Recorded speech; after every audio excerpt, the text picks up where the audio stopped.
Live from Lincoln and broadcasting across the state of Nebraska, it's the Average Joe Sports Show. This is the place for Husker sports with the biggest names, the best interviews, and all the inside scoops. I got a front row seat with a big tub of buttered popcorn and a greasy half-live chicken leg.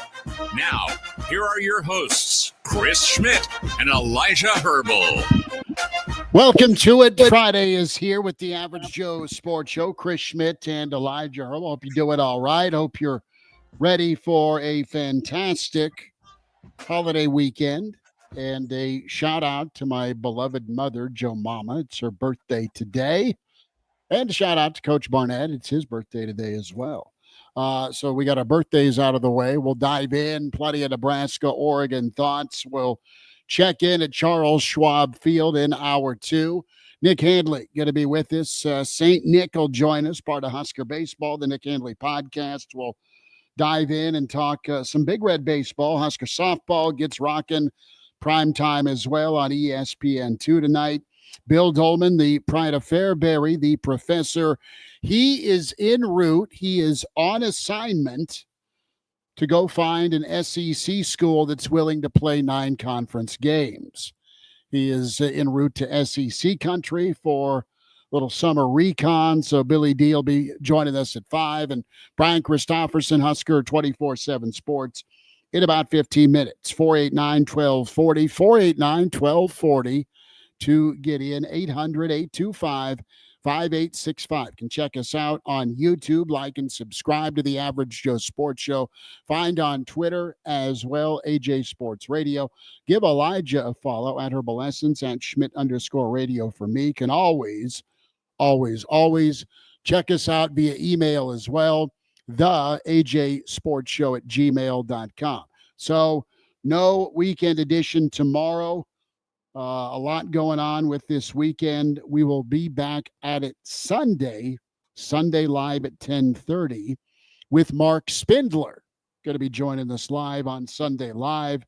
Mark, of course, proud papa of Rocco Spindler. Mark's done a lot with the NFL, with the Lions in his career, being a sports radio dude in Detroit, and, of course, played in the NFL. So we'll talk some ball with Mark Spindler on Sunday Live. Jeff Snitley says, fine, I guess I'll sleep in. Jeff, part of the Boulder Peace Treaty. Listen, I have juniors graduation tomorrow. Bill Doleman is again en route to the SEC part of the world. The Iron Horse, unknown, but busy. Cranack has baseball tournaments. And then Elijah Herbel has a new Silverado to pick up, apparently. Apparently. This is. Tell me about this auction. I have bid for a signed Bears Dick Butkus helmet way back in the day.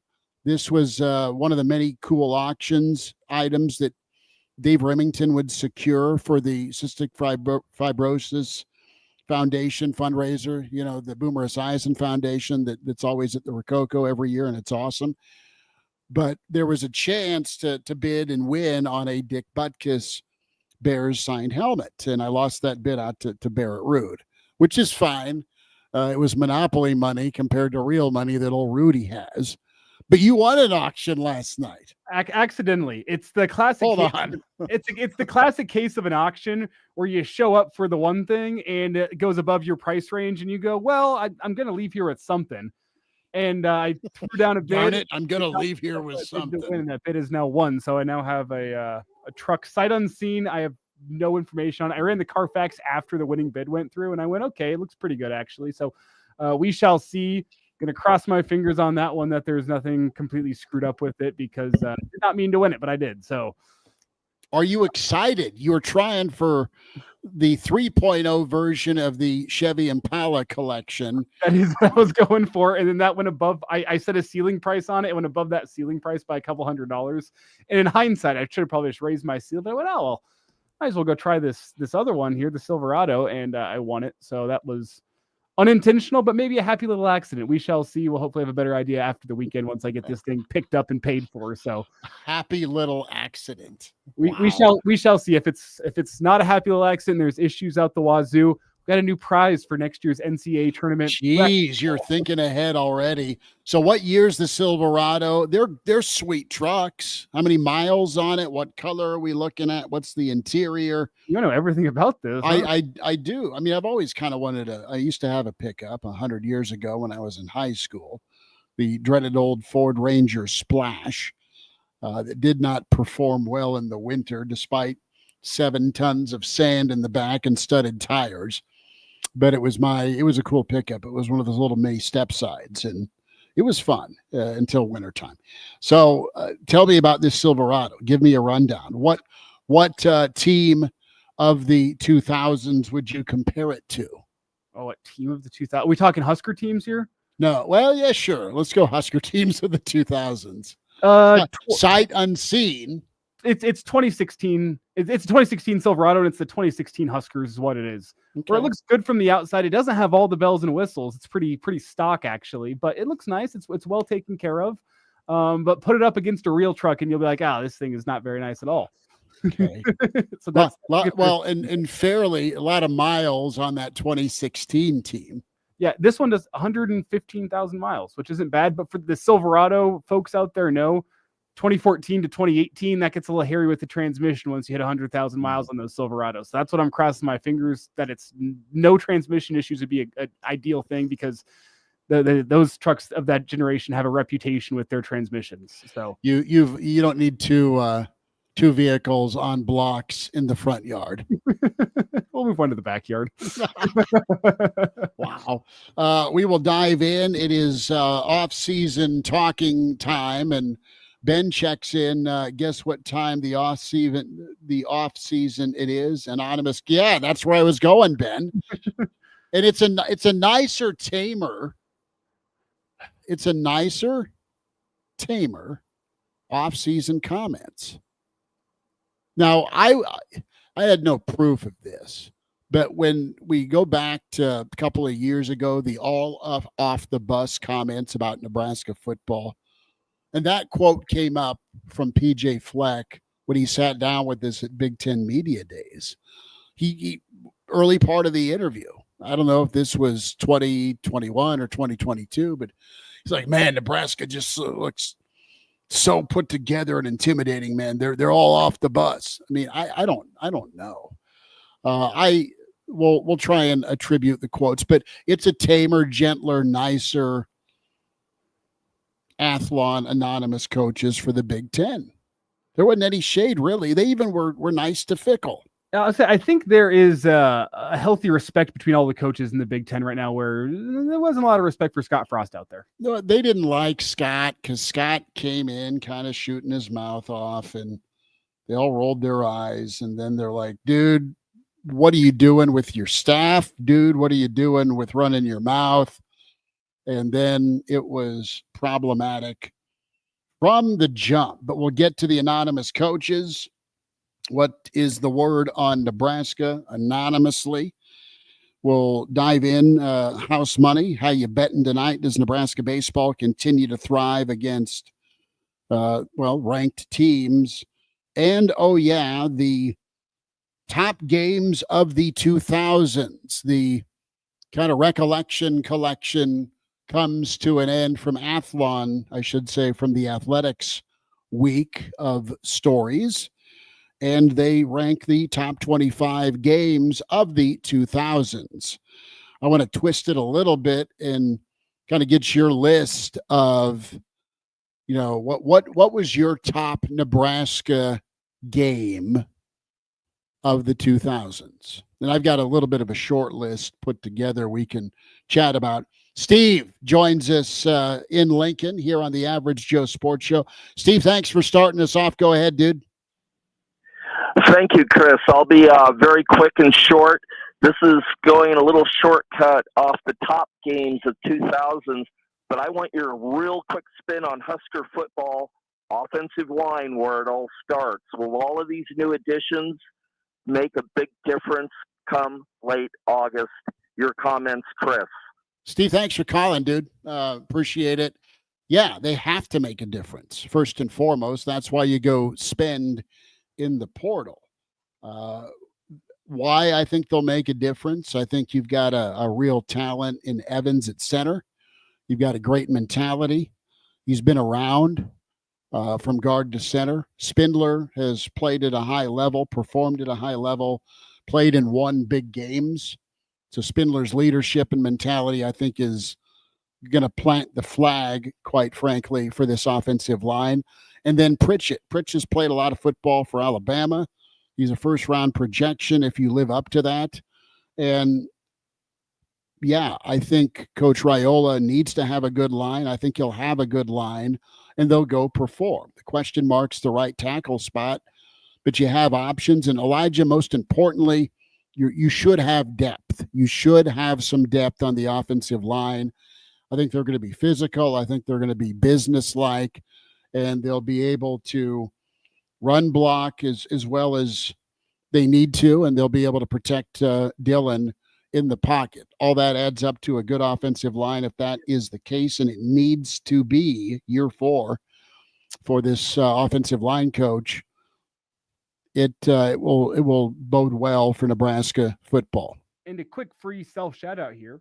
We'll be talking a lot of offensive line on the Sunday edition of the Average Joe Sports Show. You mentioned it.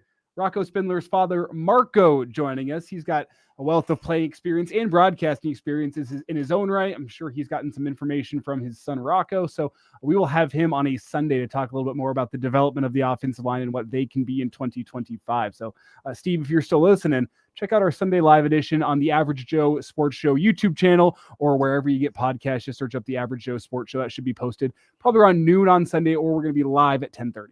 So, quite frankly, the offensive line is the position group I'm buying the most stock in, but I'm expecting the ROI. I'm expecting it to go well and be a reason Nebraska is doing well this football season. That's the position group that is going to be good, and it needs to be good. And I'm really excited, too, if I'm a Nebraska fan, about the wide receiver crew as well. Uncle Larry is it as we get our starting 5 shout-outs. The other Dave is here. Jeff Snitley, part of the Boulder Peace Treaty. Anonymous says, I can't wait to hear Doleman interview Clausborne. We were supposed to set that up for today. Sorry, Anonymous. Doleman's driving. Clausborne may or may not be with us. We shall see. We're hoping. Justin is here. Arlo is in. Cliff, good to have you in Florida. Cliff, thanks for checking in. Game Dog continues to stay hot. It's got that money emoji. OKC double digits. And he's shouting out Crew as a false prophet. Says, tell Crew that false prophet gambling god that I told him to bet Minnesota, that told him to bet Minnesota Timberwolves money line was fake news, and Nebraska under 5 wins this year. Wow. Ben's chimed in. Ben, good to have you. We've heard from Brian Snitley as well, part of the Boulder Peace Treaty. You guys are 100% sickos working 7 days a week, and we're all jerks for making you. Matthew, thanks for checking in. Hey, we take it seriously, but if you do something you love, it didn't work. And what's the old saying? Idle hands are the devil's playground. No idle hands for Chris Schmidt or myself. We're always busy plugging away. Corn Raider is here. Says daughter's graduation tomorrow afternoon as well. Right on, Corn Raider. I'm home today. We have graduation stuff tonight, and then Junior allegedly walks the stage tomorrow. No, he'll be fine. And we're hoping that he's going to be fine. Crew is in as well. Good afternoon, fellas. We'll dive in. When we talk about the anonymous coaches, we'll get into this with Brian Christopherson as well. And I like this. Now, it'd be really awesome to put a name next to it, but you really can't. So this is what you're going to take. And I'm not surprised by what was said. And they start off with Illinois because Illinois is a bit of the flavor of the off season, but they've earned that. They've been good for Coach Bielema. This is his 5th year. He had a really good inheritance on the defensive side of the ball with what Lovey left him. But Brett's learned, man. Brett's been humbled. He's learned. And Elijah, he knows it's all about the offensive and defensive line. That's where he's hung his hat forever. He's a defensive coach. He went out and got Altmaier. They've been good there. And the anonymous coach says, look, think if they would have made the playoff instead of SMU, they could have made some noise. They're physical, they're hard to deal with, and they're more talented than people realize. And the quote that sticks out here anonymously about Illinois is they are going to be a little bit of a ray of hope for other teams not named Oregon, Ohio State, Penn State in the league, because they are pretty middle class. We've talked about the middle class a lot this week in the Big Ten. And if Illinois can do it through development, through selective portal, and then just good coaching and development, that gives hope for other programs. So we'll dive in here with Brian Christopherson. He'll be with us here from Husker 24/7 Sports. Good to be with you on a Friday on the Average Joe Sports Show, Average Joe Sports Show Network. I've got coffee at my desk, Elijah. Go fire one up. And always find us on Twitter, AJ Sports Radio.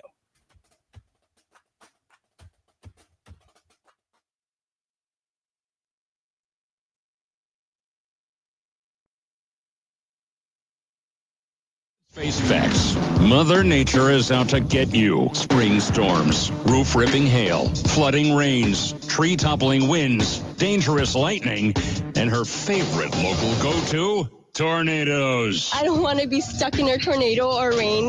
Don't get in her crosshairs. Know what's coming before it arrives. Accurate forecasts and the vital info you need when severe weather strikes. On FM 101.5, 1240 AM, KFOR. Texting enrolls you into reoccurring automated text messages. Consent not required to purchase. Message and data rates may apply. Hey, Dan, how you doing? Haven't seen you around the gym for a while. Yeah, I've really fallen off. Since I turned 40, I just don't get the results I used to get. Could be lower testosterone. Lower T. Yeah, I went through it a while back. Once you hit 40, your body has less free testosterone. I got Nugenix Total T, and it's made a huge difference for me. I've seen that ad on TV. Is it for real? Oh, yeah. The key ingredient is something called Tesnor, which helps boost free and total testosterone levels to help you trim up and stay lean. And it's made a difference for you? Man, I feel like I'm in my 20s again, at work, in the gym, and in the bedroom. Are they still giving out complimentary bottles for people to try it for themselves? Yeah, you just need to send them a text. Text ALL to 321-321 right now for your complimentary bottle of Nugenix Total T, the #1 selling testosterone booster at GNC. Plus, text now and we'll include a bottle of Nugenix Thermo, our most powerful fat incinerator ever, to help you get back into shape fast. Absolutely free. Text ALL to 321-321. That's ALL to 321-321. So much of our life has happened under this roof. Like our first dinner here, burnt lasagna and all. Maybe it's time to imagine the next milestone, like a bigger kitchen. Let's get a home equity line of credit from Members Own Credit Union. With a HELOC, you only pay interest on what you use. Plus, Members Own offers free financial counseling and stellar member service. A new kitchen means a second chance at that lasagna. Under your roof, dreams come true. Get a home equity line of credit and fund life's big moments. Learn more at membersowncu.org/dreams. Limitations apply. Federally insured by the NCUA. Equal housing lender. It's not often a man wakes up and says, I feel the best I have in years. We hear this all the time at Limitless Mail. And it can happen to you when you go to Limitless Mail and get a blood test to see what your body is missing. That's how simple it is. Schedule a free consult with Limitless Mail. Discuss your symptoms. Do the blood test. If your lab results say you're low in testosterone, we can fix that. Age is just a number. You can feel your best again. Just ask Limitless Mail. I'm Andrew Saul, Commissioner of Social Security. Beware of telephone scammers pretending to be government employees. Real Social Security employees will never threaten you. Callers threatening you with arrest or other legal action and demanding money are not from us. If you receive a call like this, hang up. Do not provide them with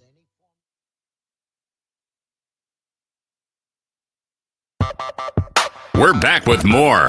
It's the Average Joe Sports Show with Chris Schmidt and Elijah Herbel. Back into it on a Friday with the Average Joe Sports Show. We say hi to Brian Christopherson with Husker 24/7 Sports.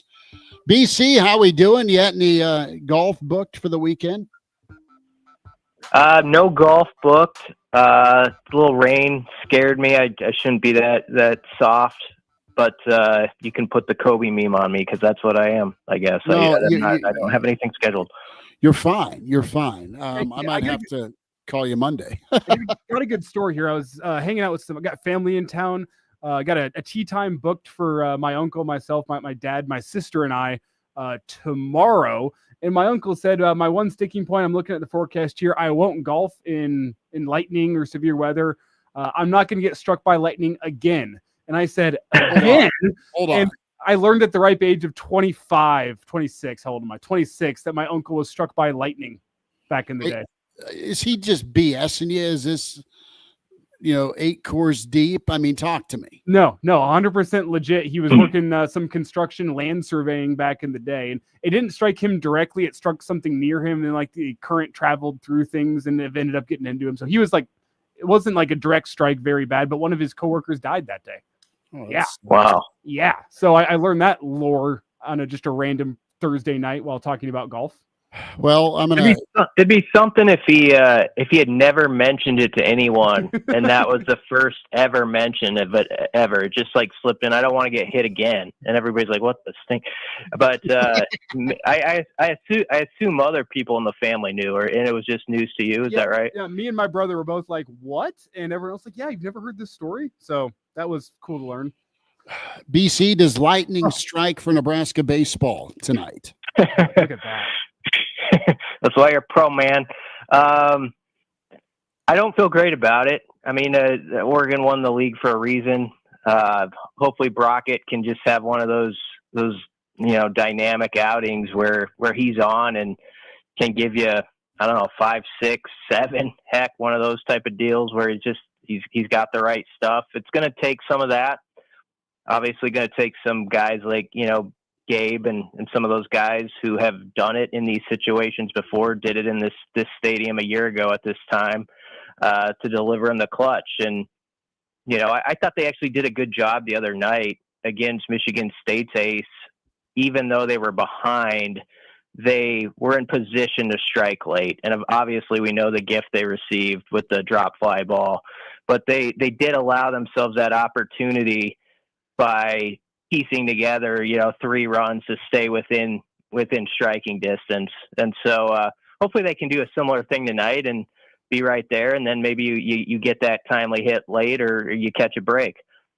I know when you look at Oregon, the regular season speaks for itself. Their record is very indicative of who they are as a baseball team, which is very, very good. They're super regional quality, if not Omaha quality, here in a couple of weeks. What about Nebraska, though? Do you think their seeding in their record represents them? Because they have been playing their best baseball as of late. I said it before the tournament. If I was a 1 or a 2 seed, I would not want Nebraska in my pod. Do you think that Oregon feels that way whenever they look at what Nebraska's been doing as of late? I agree with you that Nebraska's, like, if you're talking like the mid-tier teams in the league this year in the standings, I would say Nebraska is the most dangerous. They're winning a lot of series late. Obviously, everybody in the league, I know that, they know what Nebraska did in Omaha a year ago. And you always are, I think, a little wary of a program that has had that success and that feeling in a certain place and that they can catch it again. So maybe there's a little bit of that, but usually when you've been rolling sort of like Oregon has, and obviously with what they did to Iowa last week, where they just took them apart with the Big Ten regular season title on the line, I think they're probably pretty confident that they can handle things, and they're going to put a lefty out there, it sounds like, which has been difficult for Nebraska at times. But again, I think it's about just, you're going to have those moments, like you'll have a spot in the 3rd inning or something where you get a guy on 2nd or 3rd, there's 2 outs. You've got to just have some guys deliver and get some timely hits in those moments to give yourself a shot at it. So, no one's unbeatable, and especially in the game of baseball on one night, if you have the right arm throwing and he's on, and that's what you hope with Brockett and whoever else you put out there, it gives yourself a shot. And Nebraska's bullpen, I think, has stepped it up and given them a chance in some of these games late. So hopefully they can keep that going. Brian Christopherson with us here on the Average Joe Sports Show, Husker 24/7 Sports. BC, I'm going to switch up and talk some football. Athlon Sports, the anonymous coaches quotes are out. And the book on Nebraska from an anonymous coach, the expectations are building there, but I think this group can meet them. Putting Dana in as OC is a great move for Matt Rule, and he'll create a lot of advantages for Dillon. Defensively with Butler, they won't change a ton schematically. They just need a big play receiver to break out. Matt knows how to do this. They're headed in the right direction. It's a far cry from, well, they're the all off the bus team, and then you play them.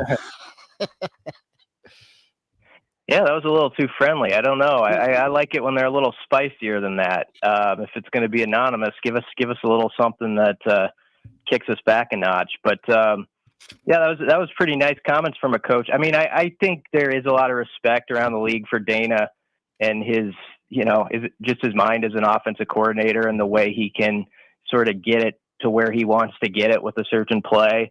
I think there's probably also an expectation that Dillon will make some sort of surge. It's just a matter of how significant that is. That's what we're all kind of waiting to see. Obviously, they've seen too that, coaches, that Nebraska has added some names that look pretty good on paper when you're talking O-line and wide receiver. So you sort of suspect they're going to upgrade a little bit there. I don't know. Did they mention anything about the D-line? I think that's the one thing, if I were an anonymous coach just looking in and you're sort of not inside the walls knowing what's going on with development, that's probably the one part where you'd pick at Nebraska, say, I don't know exactly what that's going to look like and if they can stand up to it. And we're going to find out soon enough because, I mean, that group's going to get a test against Michigan, who will try to go right at them, and it'll be a manhood game, right off the bat. Hopefully, I'm kind of hoping it's like a 2:30 or primetime game, but that's going to be a big opportunity for this D-line to show what they're about. But I do think there is a belief that Matt Rule has this thing climbing. It's just a matter of how many steps can they take now this next year, and I think other coaches probably see that. That's the final part of this when it comes to Nebraska, the expectations and a breakthrough. They can finally compete among the top, that level in the league. That might not happen, but I think it's realistic to expect a better bowl destination and more wins and have Dillon get some more of the national spotlight. So the D-line's not mentioned. That's my biggest concern too as we head into this season. You nailed it. It's not a spicy anonymous list from the coaches. I mean, it's very complimentary of Iowa, very complimentary of PJ, very complimentary of Wisconsin and Illinois. So, hey, maybe it's just some good vibes. Do you wonder? I mean, do you think it's a past Big Ten coach? Or do you think it's a current Big Ten coach? I'd always love to attach who said what. And I have some theories. I mean, well, hell, all of the Big Ten had thoughts about Frost. So if it was going to be anonymous, they just let the arrows fly. But you're right. They really do respect Rule around the league. Yeah, I don't know also if they clarify in there if it's a head coach or an assistant coach. Maybe there's an assistant or two that's tucked a little away within the building that thinks they could probably fire off a few barbs and it wouldn't come back to them. I think even when you're off the record, I think a coach is always like, is it really worth my while to stir the pot and say something to fire up the other side or give them any ammunition? It's just you're getting a lot of coaches, I think, that want to play it close to the vest and those sort of things. But yeah, it does seem like it's tamer than years past. I would say too, when it comes to someone being complimentary that's an opposing coach of Nebraska, they know how difficult it is, like, to go to Ohio State and go toe to toe with them for a game. Mm-hmm. And so even though there were some games where we shake our head at, like, man, that UCLA game, I wish this were different here and there, a coach is going to look at it too and say, you know what, though? They were right stinking there against Ohio State and actually kind of dominated them in the trenches for much of the day.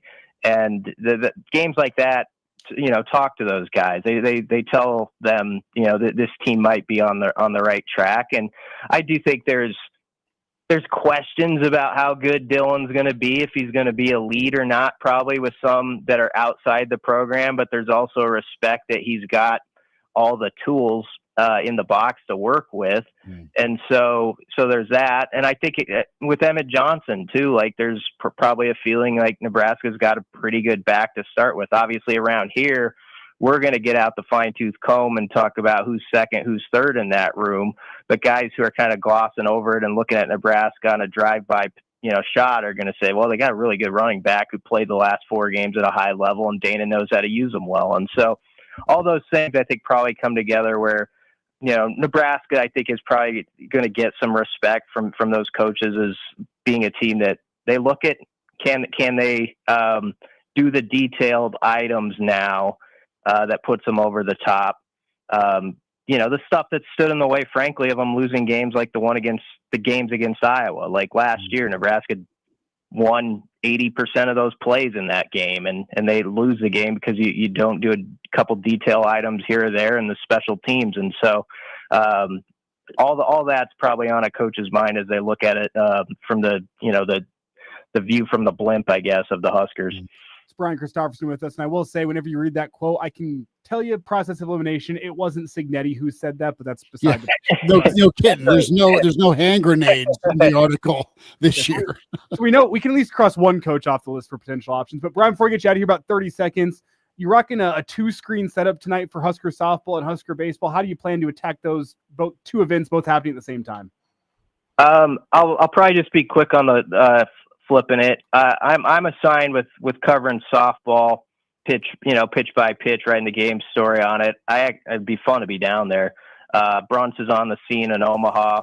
Hopefully he doesn't get delayed until midnight with some rainstorm or anything like that, or lightning, as we talked about earlier. So yeah, I'm dialed in on the softball. I mean, I was into softball last weekend. I was watching Texas A&M go down, and I know that hurt Husker fans' hearts to see Trev's squad, as the number 1 seed eliminated. But Jordy Ball is just like must-see TV, so I'm kind of looking forward to that. BC, have a good weekend, bud. Thanks for the time today. Yep, thanks, guys.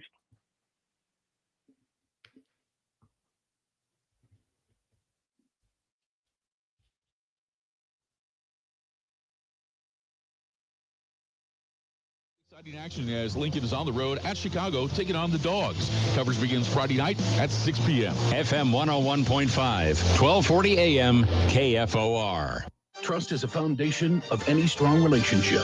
It's earned every day. At 1011, it's the way we cover the community we call home. Working hard to fact check, verify, and get the story right. It means alerting you first to severe weather and preparing for what's ahead. It's telling the stories that bring us together and make us proud to be Nebraskan. Trust Cole Miller, Madison Pitch, Chief Meteorologist Ken Shumick, and Sports Director Kevin Suits. The most watched, the most trusted. That's 1011.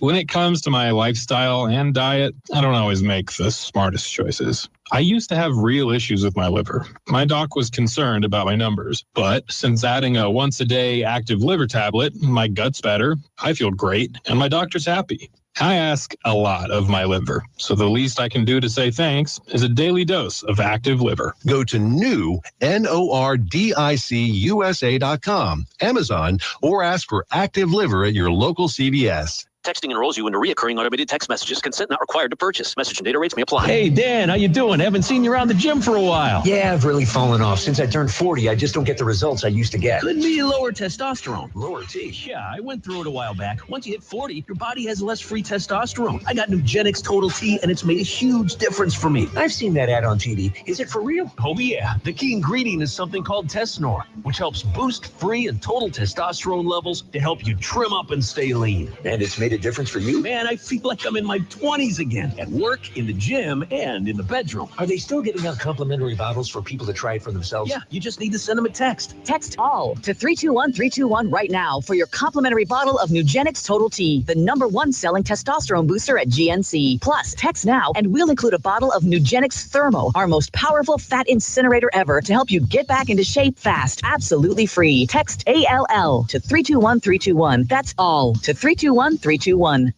Why choose a Sleep Number smart bed? Can I make my side softer? Can I make my side firmer? Can we sleep cooler? Sleep Number does that. Cools up to 8 times faster and lets you choose your ideal comfort on either side. Your Sleep Number setting. It's the Sleep Number Everything Smart Bed sale. Every smart bed and base are on sale during our Memorial Day event. Up to 50% off, plus free home delivery. Limited time. Exclusively to Sleep Number store near you. Learn more at sleepnumber.com. KFOR is now available in high-definition stereo. This is the good stuff. Listen in your HD radio-equipped vehicle.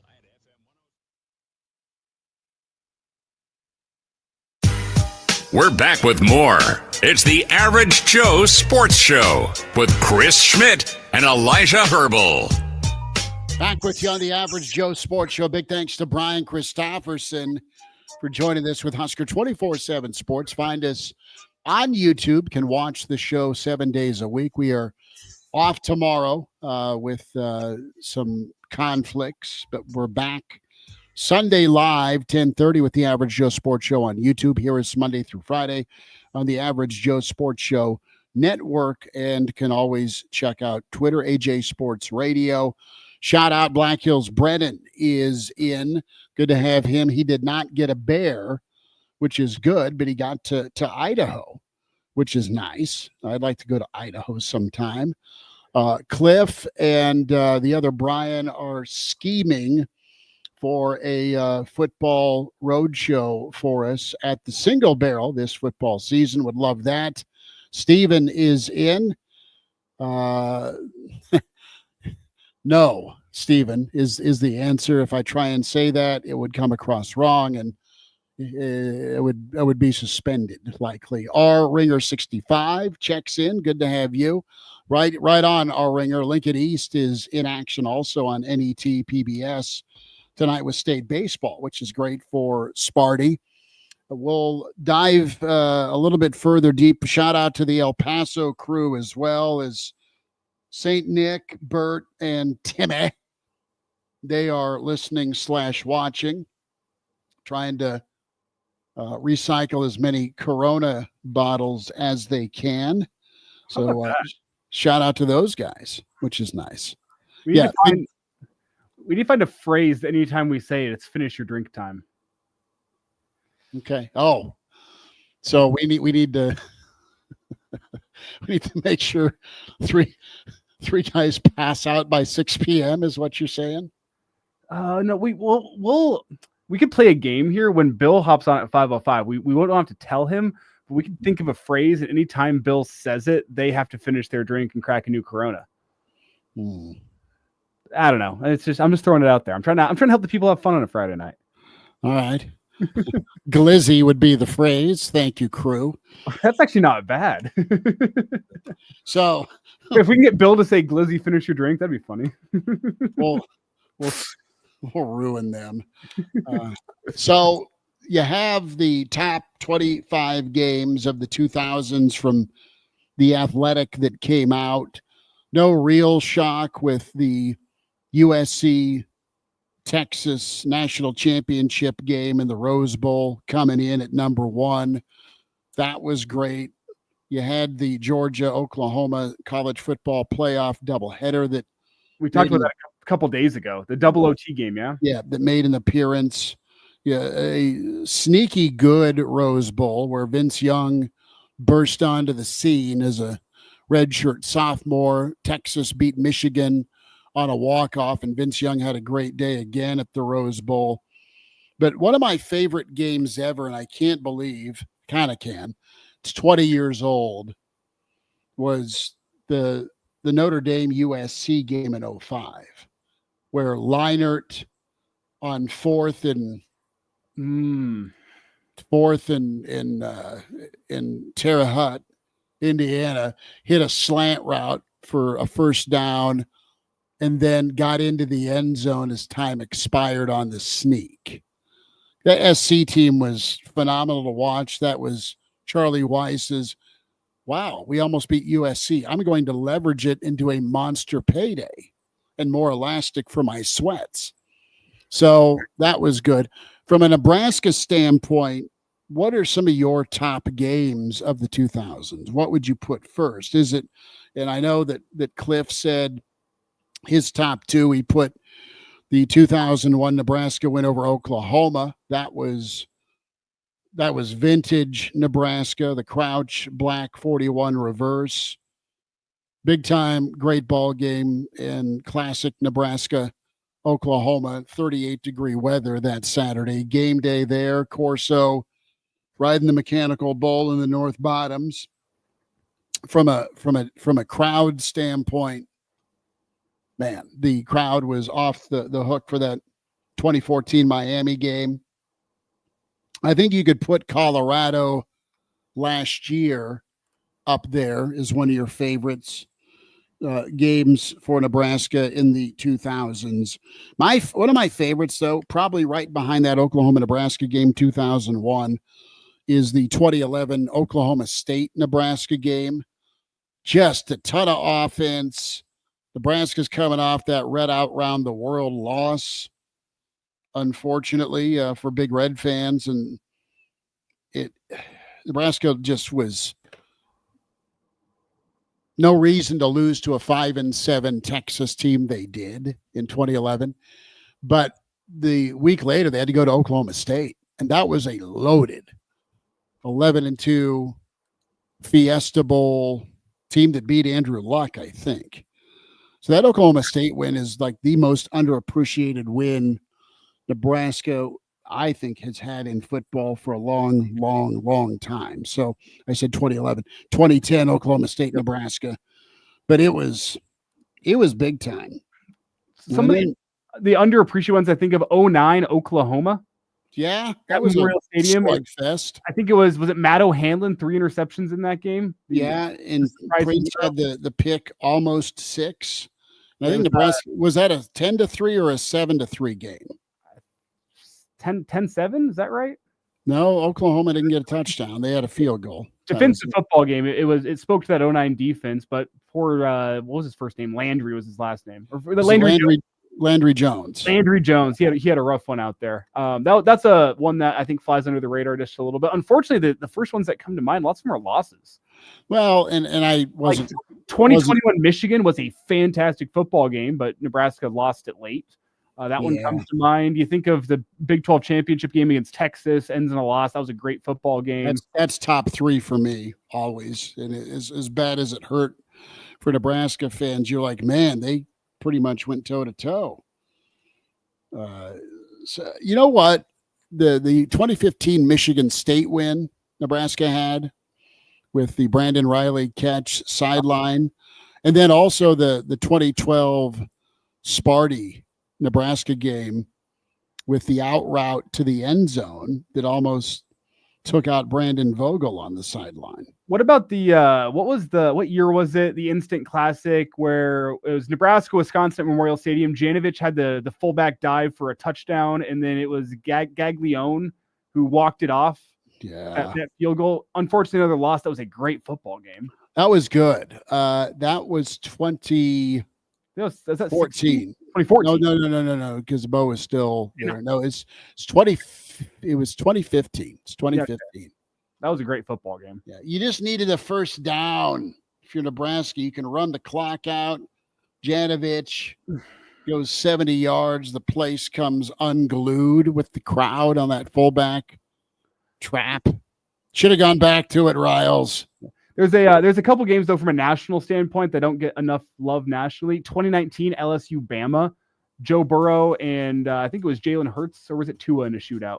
Either one. That was a fantastic one. You have whenever Manziel went into Tuscaloosa and beat Bama. That was incredible. That was one hell of a football game. That was a shootout, and who knows if Johnny Football was seeing triple, but he found the end zone. That was good. We'll wind down this first hour here on Friday with the Average Joe Sports Show.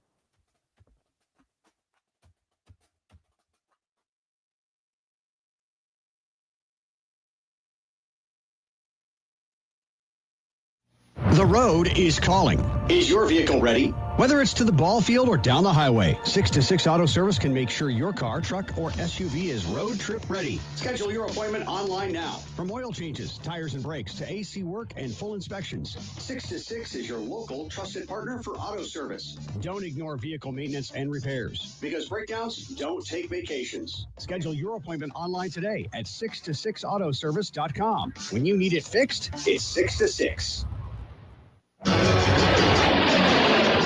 The mission of Paralyzed Veterans of America is clear: accessibility.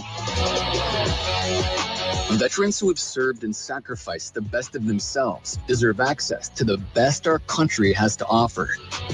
Access to meaningful employment. Access to the veterans' benefits they've earned. Accessible homes and vehicles. And access to every part of their communities. With PVA staff working inside VA hospitals, no other veterans organization has provided more real-time, ongoing support for paralyzed veterans and their families. PVA is proud to serve veterans across all branches, all generations, and all conflicts. Our nation's heroes fought for your independence. Join PVA in fighting for theirs at pva.org. I'm Ryan Seacrest. First responders are people who stand for a greater purpose.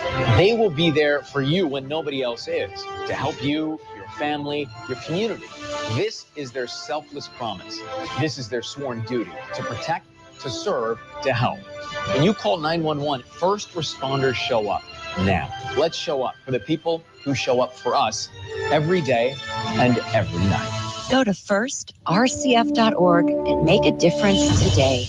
We often think dime or pea-sized hail is no problem, but there are other factors that can impact your roof. This is Matt Berkey with Golden Rule Contractors.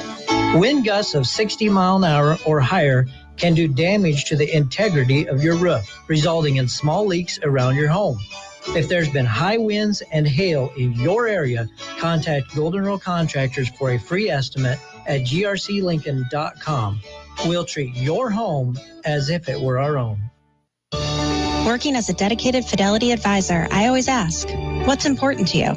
I'll look at those priorities and goals alongside your full financial picture to build a comprehensive plan designed to help grow and protect your wealth. With proactive portfolio insights and an eye on taxes, I'm here to help you make the most of your money. I'm Laura Maxwell, and I'm a dedicated Fidelity advisor.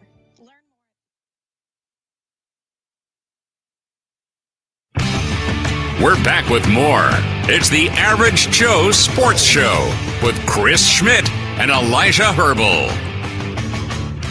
Well, we'll ask Bill Doleman here in about 10 minutes if he's ever won anything at an auction, as Elijah's the new proud owner of a 2015 Silverado. Your top Husker games in the 2000s. We'll keep those comments coming in. The YouTube channel with the Average Joe Sports Show, and can also tweet in AJ Sports Radio. What do you put number one? Is it much of a question? Is it 0-1 Oklahoma, Nebraska because of the 1v2 BCS matchup? From an entertainment standpoint, it, for me, will be 2010 Nebraska Oklahoma State that's there. You know, an underrated close second is when Sioux destroyed Blaine Gabbert in Missouri during the torrential downpour. When Sioux kind of became Sioux, he tried to. You want to talk about just a vicious, again, serial killer mentality where you're holding up a 6'5" quarterback that was once committed to Nebraska, and you plant your giant left foot in the ground and you're trying to snap the dude's ankle. You don't succeed in snapping his ankle like he's in a golf cart dangling it. No, you just give him the mother of all high ankle sprains for the rest of the season. And somehow Zach Lee shut his eyes and threw 2 touchdown passes to Niles Paul in the rain. Yeah, credit to Niles Paul on those. No offense, Zach Lee, but Niles Paul, underappreciated Husker, I think, looking back. Niles, good dude. Yep. At least love watching Niles. We've kind of hit the laundry list of the great games. Have we mentioned there's no games from the Callahan era that really There was that one Texas game that Nebraska ended up losing, but that was a really on my short list, I put the 05 Nebraska-Colorado game. Okay, I can see that. Yeah. They just, we don't talk to Barney about that one too much, but Nebraska annihilated Colorado in Boulder. That was the infamous every stoned cheetah monkey in Colorado got kicked out of the student section because they were chucking bottled water. Mm-hmm. Water, yeah. I mean, there were water bottles on whatever was in them. They were thrown, and Mike Tirico loses his mind on Colorado fans. That was in the stands for that one. That was a good one. Schmidt, before we get you out here, pick your top overall game from all of college football since the year 2000. Do you have one that stands out in your memory as being the number one football game you've ever watched? Yeah, my first one is going to be, it's the number one choice. It is absolutely Texas USC. Yeah, and that was a game that I don't have strong memories of, but I remember watching the game, and it's one of those games that spawned love of football in young Elijah Herbel. Here's the thing. USC was up by, I don't know, USC was up early. They were going up double digits. They're driving. Reggie Bush is out of the backfield, catches a pass, and he tries to make a lateral before he's going down. Texas recovers it. I mean, that play flipped everything. Mm-hmm. And, Vince Young, dude, was just a ton of fun to watch. For the guy to run for 200 yards and throw for 275 against Pete Carroll's secondary and front seven, that doesn't happen. That's how great old VY was. And then he got caught up. Hey, there's one more game we haven't mentioned that is near the top for me. Boise State, Oklahoma Fiesta Bowl, the Statue of Liberty game. Yeah, that was good. The hook and ladder. Dude, Nebraska fans nod and say thank you. Thank you to Boise for someone finally using the hook and ladder against Oklahoma. Bill Doleman, next hour 2 on the way.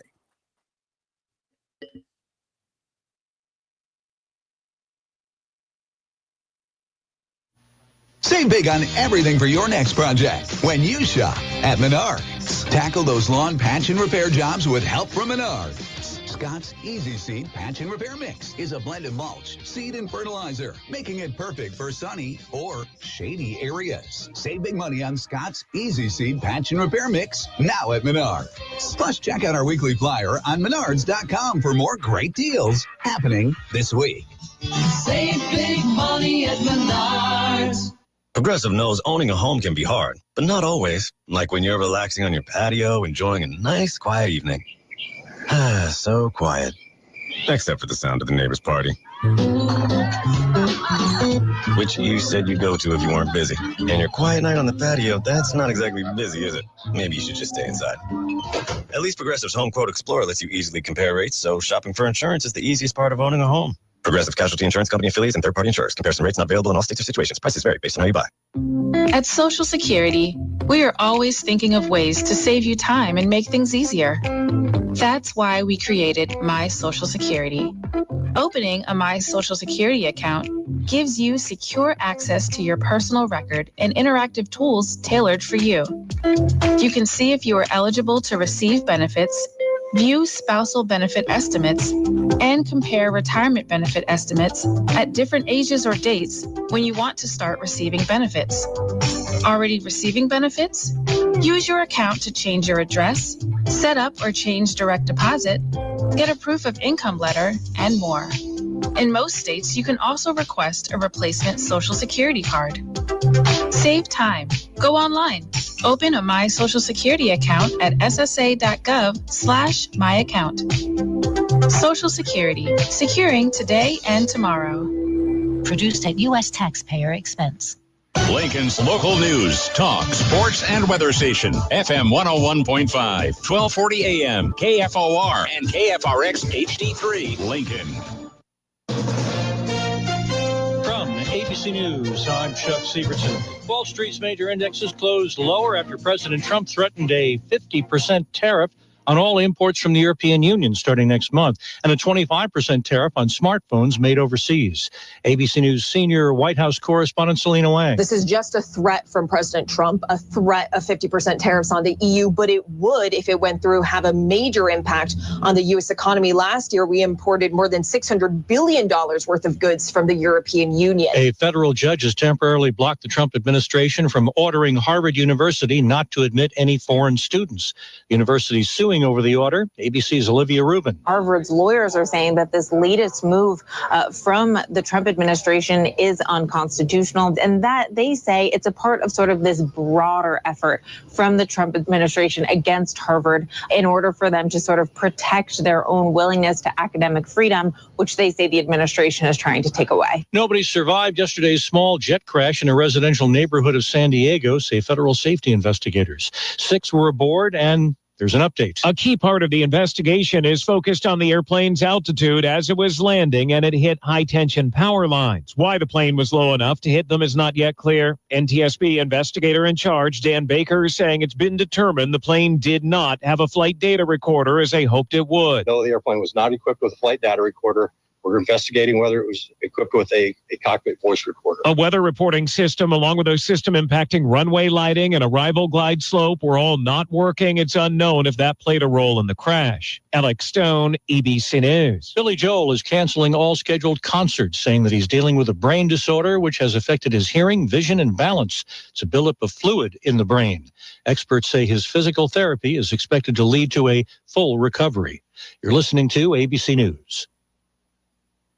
Texting enrolls you into recurring automated text messages. Consent not required to purchase. Message and data rates may apply. Hey, Dan, how you doing? Haven't seen you around the gym for a while. Yeah, I've really fallen off. Since I turned 40, I just don't get the results I used to get. Could be lower testosterone. Lower T. Yeah, I went through it a while back. Once you hit 40, your body has less free testosterone. I got Nugenix Total T, and it's made a huge difference for me. I've seen that ad on TV. Is it for real? Oh, yeah. The key ingredient is something called Tesnor, which helps boost free and total testosterone levels to help you trim up and stay lean. And it's made a difference for you? Man, I feel like I'm in my 20s again, at work, in the gym, and in the bedroom. Are they still giving out complimentary bottles for people to try it for themselves? Yeah, you just need to send them a text. Text ALL to 321-321 right now for your complimentary bottle of Nugenix Total T, the #1 selling testosterone booster at GNC. Plus, text now and we'll include a bottle of Nugenix Thermo, our most powerful fat incinerator ever, to help you get back into shape fast, absolutely free. Text ALL to 321-321. That's ALL to 321-321.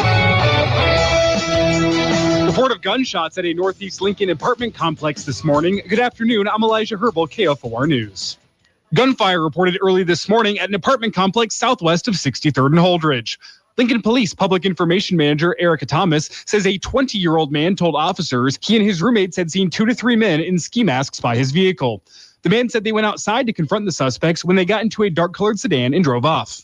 The vehicle then stopped a block away, and both roommates said they began to run when they heard 2 to 3 gunshots behind them. No one was hurt, no damage was found, and there were no reports of any shell casings.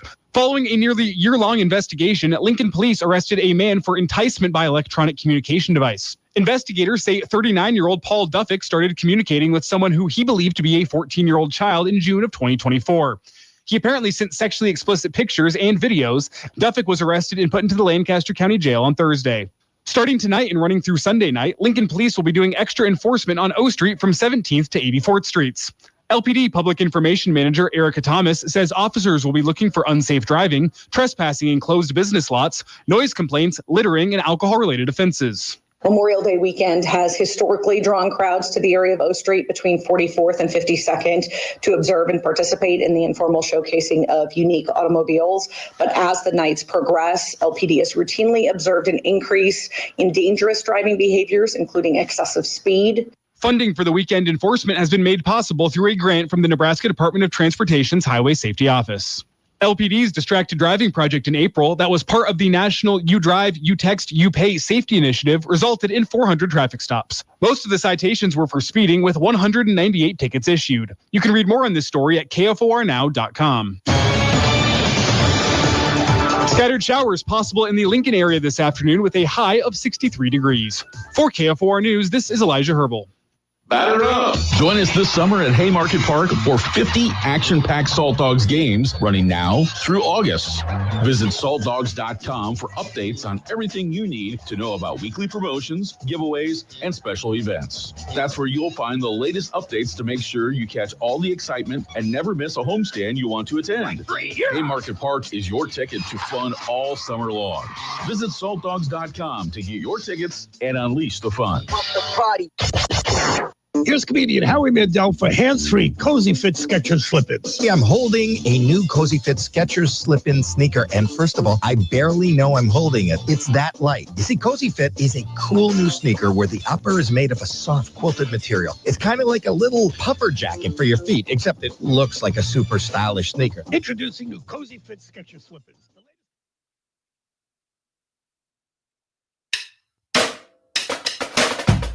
Live from Lincoln and broadcasting across the state of Nebraska, it's the Average Joe Sports Show.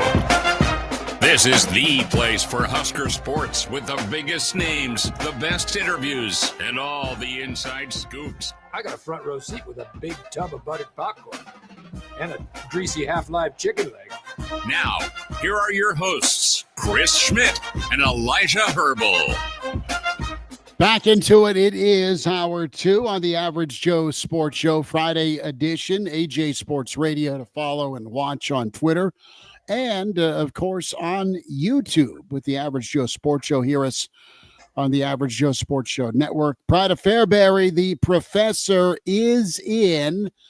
And he is taken on a monumental task. He is off to SEC country for an extended on-assignment adventure, trying to find an SEC team that wants to play a 9-game conference schedule. Billy D, how we doing? Thanks for joining us, man. Where are you right now? Well, that's a really good question. I think I'm outside Little Rock, but usually the benchmark to find it is the neon lights outside the Bill Clinton Presidential Library. But since it's during the day, I can't quite see it. But I think I'm in Little Rock on my way down to visit this Gulf of America that I've heard a lot about lately. I got to ask you, have you ever been inside the Clinton Presidential Library? I mean, are there stages and polls or the humidors? I mean, I'm just wondering. Does the night before count? Well, is it similar to the Bill Clinton Presidential Library? I'm wondering. I have not, and I've not been to either place. I just good cover, my friend. Good cover. I have not. Okay. Well, wave at Bubba when you're headed that direction. But so, Bill, I don't know how you transition from Bill Clinton into Husker football. So I can see Schmidt's wheels turning. Like, how do I transition seamless? It's real easy. The transition is. You just want to get into my second segment for later today. Let's talk about the off-season fodder, and that was I haven't asked you about this. What was your take on old Ari Wasserman? Was that? Oh, here's the transition. Was that a little under the table? Ari Wasserman. Yes. Thank you. Below the belt. It is May, which means it's Media Makeup Stories Month in college football. If you want to get clicks and likes and attention in the off season, and you're a college football person, you put the word Nebraska or Huskers anywhere in your clickbait headline, and you are rolling the dice that you are going to peak out your algorithm like no other time in the off season. That's all it is. This was somebody, if you ask me, who saw Paul Feinbaum get a lot of attention after Big Ten Media Days last year, when Matt Rule said the Big Ten ought to get 4 teams. Remember that? All he said was the Big Ten should get 4 teams in the playoff, And somehow Paul Feinbaum, on his 69th or 70th birthday, turns it into Matt Rule needs to stay in his lane and win some games. At no point in what Matt Rule said last year did he say the Big Ten should get 4 teams in and we should be one of them.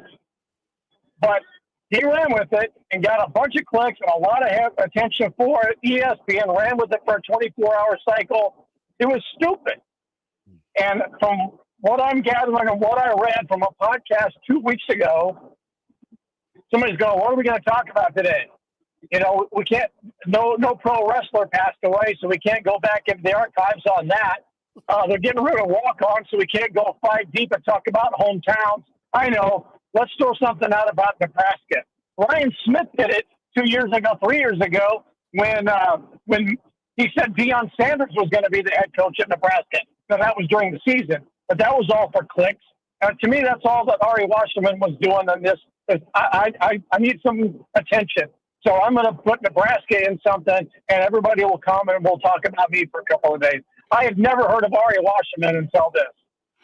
I have heard of him, and I'll say this. Dude's a good college football writer, and he's covered it. And now his column was the point of it. And I'm not defending. I'm just laying out. The column was, you know, don't shy away from playing big games because, listen, he thinks Nebraska's good enough to be at that point to not really be afraid of anybody. So he respects Rule. He blindsided Rule with this, and it's more about the headline than really the column. Right.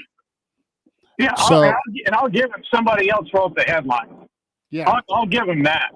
But he could also say, hey, that's not what this column is about. You could you folks in editorial change this? But that's not what they wanted to do. They wanted clicks, they wanted attention, and they wanted to be talked about for 24 to 48 hours. And if you bring it up about Nebraska, it's going to be talked about for 2 weeks to a month. We're on day 2 of it. We haven't veered into those. We haven't veered into the waters as much, but a couple of segments on it. Bill, the Athletic has put out their top football games of the 2000s, the top 25 of the 2000s. What do you deem as your top Nebraska game of the 2000s? Oh boy.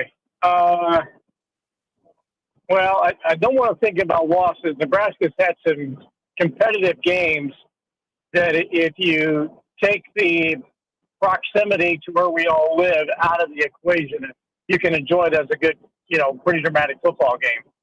Because I in my business, I always root for interesting. Mm-hmm. But it probably comes down to more individual performances. The Henry kick to beat Colorado is one of the great, moments in Nebraska football history. Dramatic game.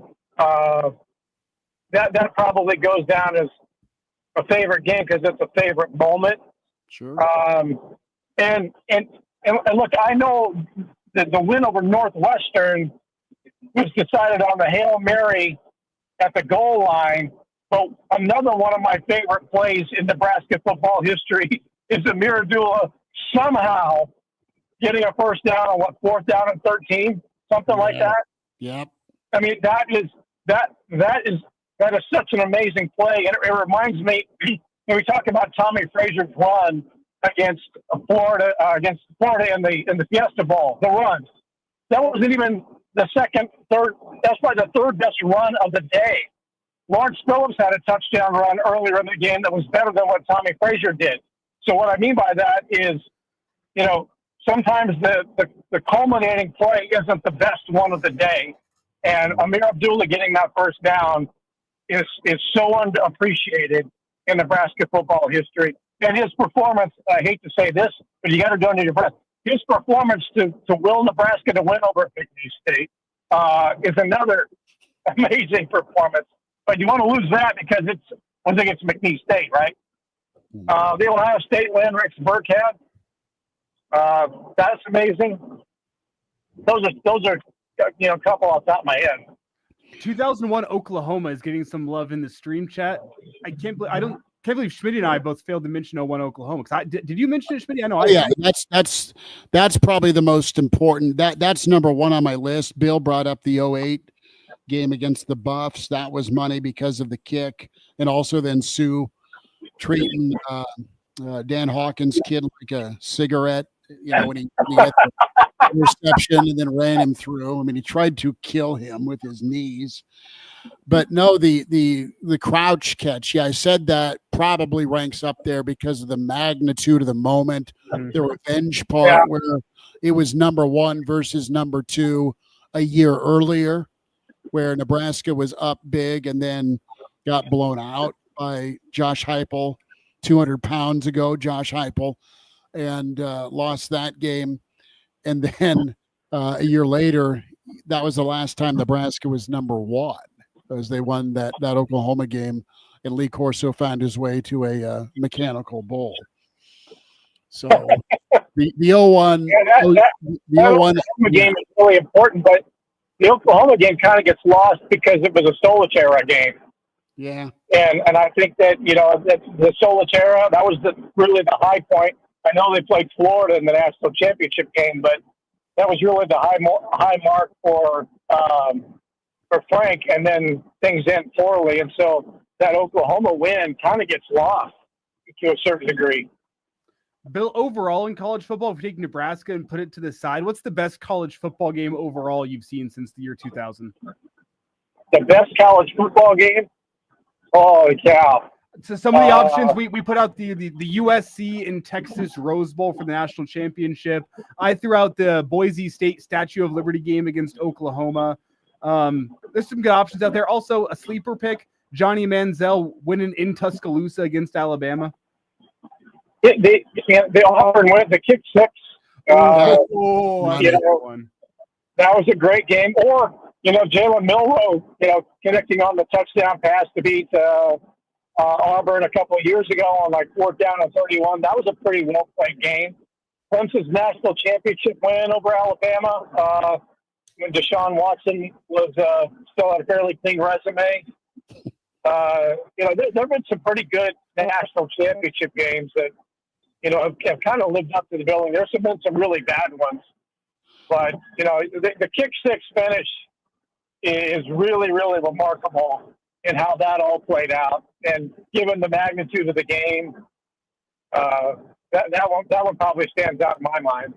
I've got a sneaky good one that made the list, but I always remember watching the finish because I saw the score, and it was 24-0 Nick Saban and Bama against Cam Newton and undefeated Auburn. Cam Newton, and I'm not a Cam guy, but damn, he was good, erased a 24-0 deficit and won 28-27 in Tuscaloosa. In Auburn, they call that one the Cam back. Yeah, and to me, that game was incredible. And my favorite, October 15th, 2005. And Bill, help me out. The old voice of Notre Dame football. Tony Soprano. No. He just passed away. But the old voice of Tony something. I got to look it up. He came on the old Average Joe show in 2005, the Friday before USC Notre Dame. And we had him on. We had him on. And that, to me, is like the greatest regular season game. It's right up there with Leinart getting into the end zone as the buzzer sounded. Tony Roberts. Yeah, I just pulled it up. I'll give you another one that to me is one of the most incredulous ones, was the Appalachian State win over Michigan in the season opener, whatever year that was, 2010, 11, somewhere in there. And it was the first game on the brand new Big Ten Network. And it's one of the biggest upsets in the history of college football. And here's the Big Ten Network ushering in the second ever network dedicated to a collegiate conference after the Mountain West Network, I might add. But to have that upset happen on that stage at that time is pretty amazing to watch, and they're on the block kick. Well, it's funny. It's pure Michigan. We'll show you. How dare you put our brand on the Big Ten Network? We'll lose to App State on a block kick, so you'll never want us back. Yeah. Can you believe? And then there's the block punt, the Michigan State game. Yeah, no kidding. 2 years back. Yeah. God, I love college football. Yeah, I love college football. We spent like half of this show just listing off our favorite college football games since 2000, and I couldn't be having a better time here because every single time a new game comes up, I just get flooded with memories of where I was and my emotions watching those moments. The Michigan State fumbled snap. Oh, I mean, that's such a classic. Bill, more underrated Husker win before we get you out. Nebraska at Auburn against Bo Jackson in the early 80s, or Nebraska wins at Oklahoma State in that shootout in 2010? Oh, without no. The 82 win is really easily one of the most underappreciated. 41-7. Bo Jackson Bo and Auburn. That's after the Penn State screw job too. Exactly. That's the reason why. Nebraska had a national championship caliber team that had two calls go against them on that final Penn State drive. Two calls go against them, and had they won the game, Nebraska was going to win the national championship. As it is, Penn State went on to win it. But to come back after that, to go on the road to Auburn and demolish them, 41-7. That is, without doubt, one of the most underappreciated wins in Nebraska football history. Bill Doleman, pride of Fairbury, the professor at Bill Doleman, the average Joe OG. Billy D, will talk Sunday morning, bud. Safe travels. All right. Hope everybody has a great Memorial weekend. Enjoy the greatest day in racing like I will. And I guess I'll be talking to you guys here in about 20 minutes.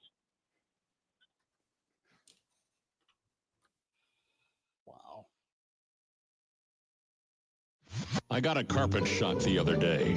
It really hurt. I bet getting hit by lightning is like, what, 1 billion times worse? I'd advise against it. Avoid the lightning and severe spring weather. I'm not about to do that when it's lightning outside. Know what's coming before it gets here. Stay connected, and you'll stay safe with the vital information you'll need when severe weather strikes. FM 1015, 1240 AM, KFOR. This is the story of the one. As a lineman, he does whatever it takes to keep the power on in his community. And he wants a partner like Grainger who does the same. Grainger offers the professional-grade products he needs, from voltage detectors to harnesses to hard hats, plus fast, dependable delivery, so he can rise to every challenge. Call 1-800-GRAINGER, click Grainger.com, or just stop by. Grainger, for the ones who get it done. This is a special notice to U.S. taxpayers owing $10,000 or more to the IRS. Tax Relief Advocates is urgently notifying taxpayers that tax relief initiatives are now available that may significantly reduce or eliminate what you owe. If you're afraid of an IRS lien, levy, or wage garnishment, don't lose hope. You can now take advantage of these current relief programs to end all collections, reduce the amount you owe, and resolve your tax problem.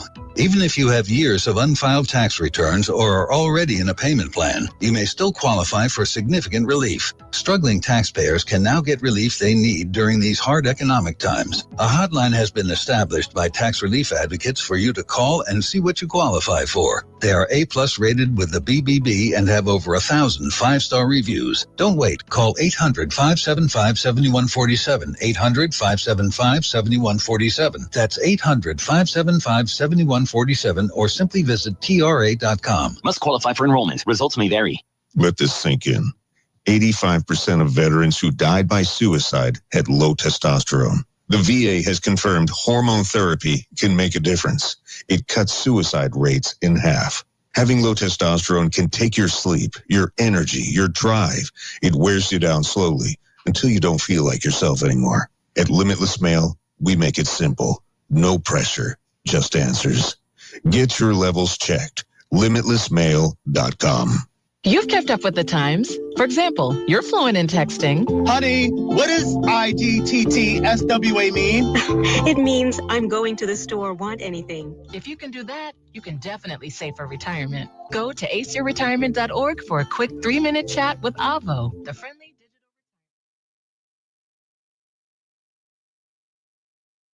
We're back with more. It's the Average Joe Sports Show with Chris Schmidt and Elijah Herbel.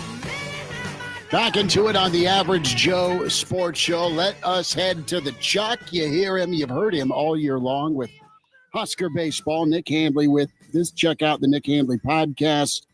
Of course, follow on Twitter at Nick Handley OMA. Handley, you look gorgeous. The mustache, the red Herbie Husker, kind of long sleeve hoodie. As if you're watching on the Average Joe YouTube channel, you can see, well, Handley is ready for some baseball tonight. Dude, how are you? I'm great. The mustache thing, by the way, was a golf trip thing that we were on this last weekend, that we showed up with a freshly shaved beard, kind of a trimmed down beard. And all of a sudden I recognized half the people that were on the patio of our little cottage. And I realized that they'd all gone mustaches. That was apparently a thing. And they're like, oh, don't worry, we brought clippers, so you can stash it up too. So it's kind of growing back a little bit. You see there's the white stubble down at the bottom, but the stash, it just stays the normal color. I need that thing to go gray a little bit. Why do you need to go gray? Let me ask you that question. As a mustachioed man myself, why do you need the mustache to go gray? Is it for the authority? Is it for the little bit of, seniority? Why gray? Elijah, you're a lot younger. You can pull off the mustache. When you're 46 years old and you're trying to just keep a freshly trimmed beard, but everything around it goes gray except for the mustache, it always looks like you have a mustache. I see. Mm-hmm. I don't know. I can't explain it. I was going to go with the youth. Keep that son of a gun as dark as you can, because the stubble, we're in Santa Claus territory, my friend. It's not as dark as it needs to be. The stuff. It's true. We could go the Ryan Day route and just put some shoe polish all over the beard and keep it all even. But his wife says got time for that. His wife says that's never been a thing he's ever done, and I'm sure. Right. That's right. No, that guy goes with the heavy duty. There's regular, there's extreme, and then there's Ryan Day shade. Okay.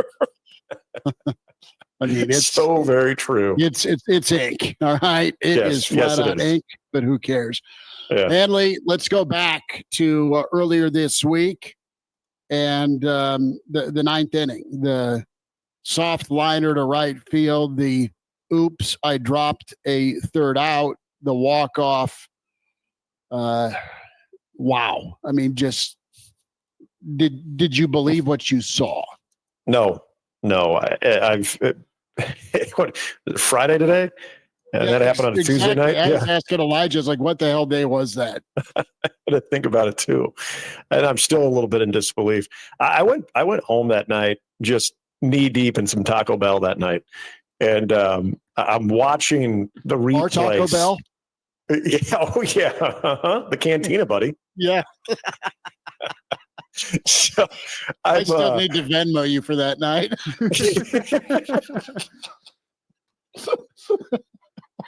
It wasn't Carlos O'Kelly's, I can tell you that. No, it was not. Schmidt, they're closed. Somewhere Sipple is shedding a tear. Uh-huh. But I had to watch that thing at least probably half a dozen times before I went to bed, because if you ask me, and you guys have all played baseball at some level too, wouldn't you rather have that line drive than anything that has an actual pop fly to it? And the reason I say that, if you're playing in the daylight, pop fly can be distracted by the sun. If there's wind, a pop fly can be altered because of the wind. But when it was a hard hit ball, don't get me wrong, but a line drive, it's going to cut through wind. It's going to stay out of sunlight. It's going to stay below light banks, in that case, because it was a night game. and you're probably not going to get much movement on it. And so the only thing I could think of, there were two things that I thought of initially was, did that line drive sink on him at the last moment? And we just couldn't tell from where we were in the press box. Or did he close the glove just a split second too soon?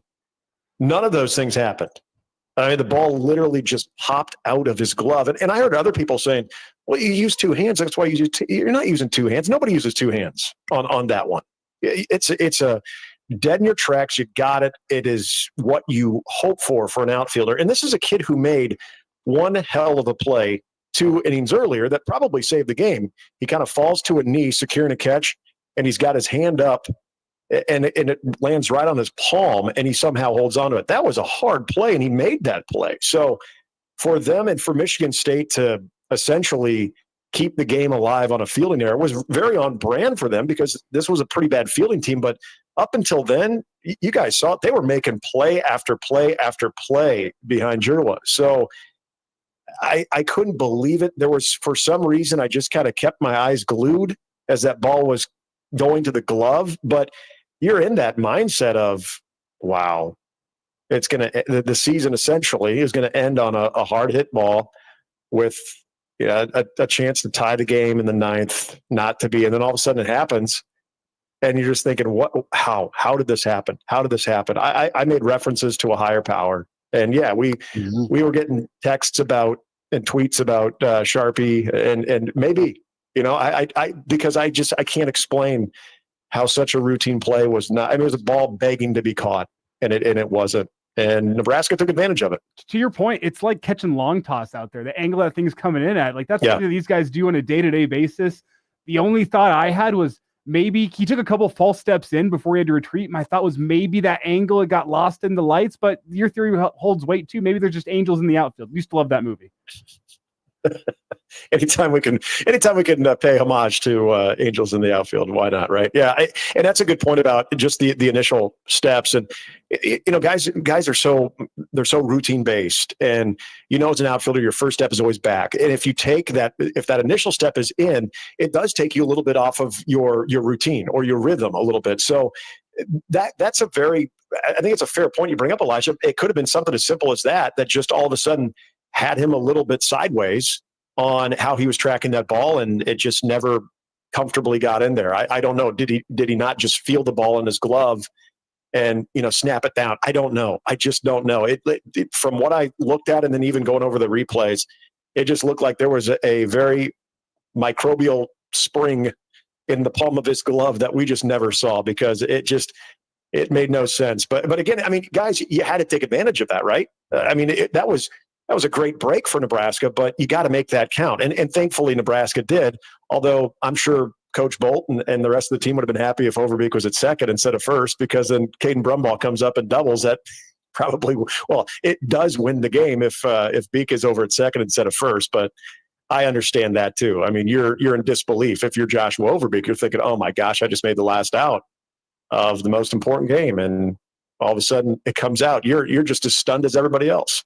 It's Nick Handley with us here, the Average Joe Sports Show, talking some Husker baseball. And Nick, as we turn our attention to tonight, a lot of people are going to talk about the dropped catch, rightfully so.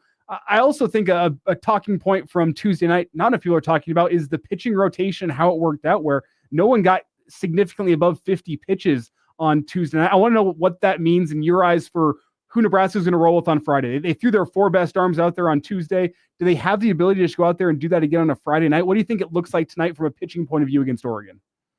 Well, I think what it looks like, and you're going to see Jackson Brockett start, but you're going to have all hands on deck. Drew Christo can come back feeling pretty healthy.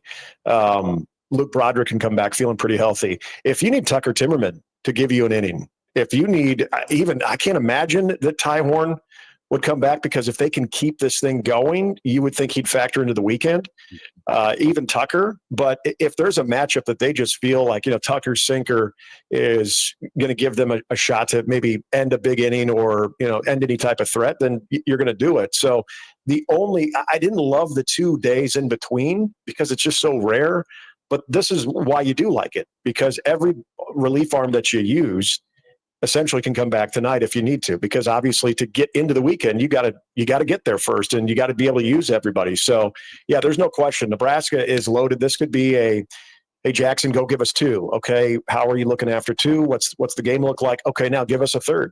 Okay. How's everything looking? All right. Give us a 4th. I would assume there's going to be bodies probably as early as the second inning in the bullpen, if I had to make a guess. And that's not because you don't have faith in what Jackson Brackett could do. I think it's just, you're in a position that you can use every arm. And in order to keep this thing going, in order to get to the semifinals, you got to be able to empty the chamber if that's what's going to help you win. So, but that's the situation in Nebraska. No one's pitching on short rest. Nobody's tired. And so that's a great advantage to have, because usually when you get to the last day of the regular bracket play in previous years, teams are limping in and arms are dragging in. So this will only be in the second game of the Big Ten tournament for Nebraska, knowing that if you win, you get to the semifinals. It's a great position to be in from a staff standpoint. Nick Handley with us here on the Average Joe Sports Show. Handley tucked away in the Charles Schwab press box, getting ready to call the action with Ben McLaughlin for Husker baseball. It's been awesome hearing you guys all season long, and it's been a roller coaster of a season. But Nick, this is how it was kind of supposed to be. It's supposed to be Nebraska-Oregon if you go back to the preseason.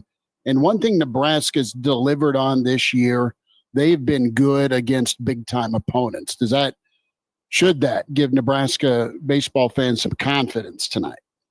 Absolutely. I think that's the one area that if you look at this game, you think nothing's going to overwhelm this team, from what they see with Grinzel on the mound for Oregon, what they see from the guys in the batter's box. I mean, they took down Vanderbilt. Vanderbilt's a great team. They took 2 out of 3 from Oregon State. Oregon State's a great team. They were in a position to beat LSU. Couldn't finish it off, but LSU's a great team. So I think it's absolutely 100% that if you're making your way to the ballpark and you're excited, but you're also a little, uneasy, this is a battle-tested team. And I mean, even the teams that they've played in conference play, other than Oregon, they played UCLA. They didn't go well, but they weren't hitting at the time either. But they played Iowa, had a chance to win that series. So they've played some of the best teams in their conference, and they played a great non-conference schedule. And this is where I'd like to believe that the way that Will Bolt and this team's schedule, it helps them out in opportunities like this, because now you're in that unique advantage where you're playing on a Friday night, a game that is so significant. You know it, and I know it. Husker fans always answer the call when it comes to that. They're going to provide a home field advantage for the team that's going to be in the first base dugout tonight.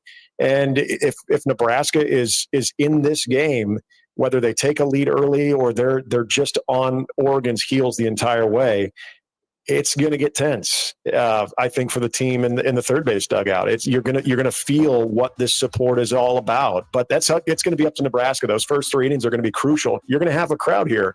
Question is, can you keep them engaged?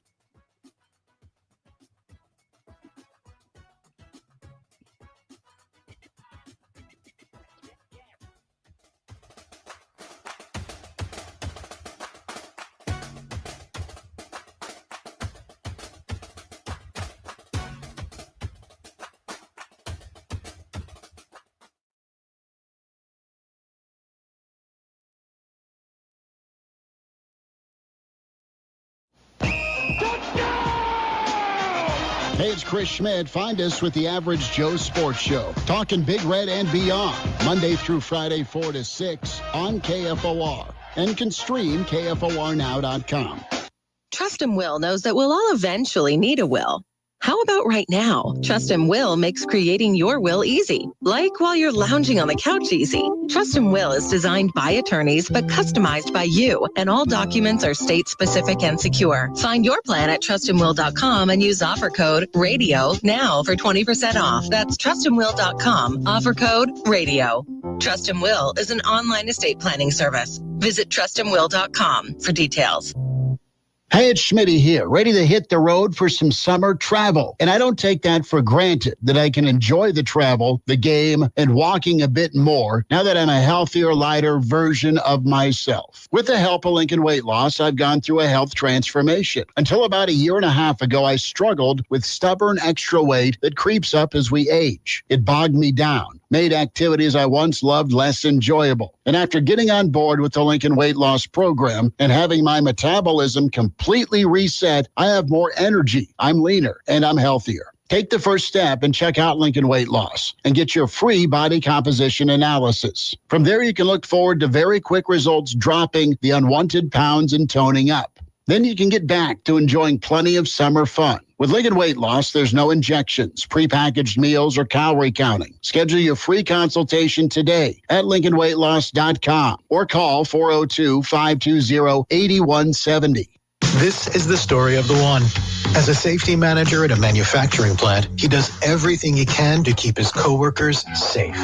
From finding ways to reduce risks to keeping safety supplies in stock. And for that, he relies on Grainger. Grainger offers a broad range of quality products and next-day delivery, so he can always play it safe. Call 1-800-GRAINGER, click Grainger.com, or just stop by. Grainger, for the ones who get it done. The Starbucks Summer Berry Refresher is officially back. Bold notes of raspberry, blueberry, and blackberry shaken with ice and poured over raspberry-flavored pearls. Try it with lemonade or coconut milk. Available for a limited time. Your Summer Berry Refresher is ready at Starbucks. KFOR invites you to join Legacy Retirement's John Kopetsky and his special guests Saturday mornings for the Aging Adventure. Brought to you by Legacy Retirement Communities. Lifestyle and health topics plus fascinating people. The Aging Adventure, 8 a.m. Saturdays on KFOR. We'll talk to you on Tuesday with KFOR, Schmidt, Carol, and Jeff. Senate goes to work on the big, beautiful bill. Harvard fighting back.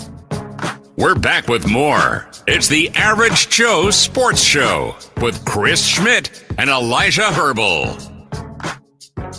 Nick Handley with us here talking some Husker baseball. Hear him on the call tonight as Nebraska takes on Oregon. And Nick, from a styles point of view, Oregon's done it a lot this year. They like to win baseball games like 12-8. They've done that a lot this year, putting up crooked numbers and understanding, you know what, even if you put up a couple runs on us, you can't keep up with our bats.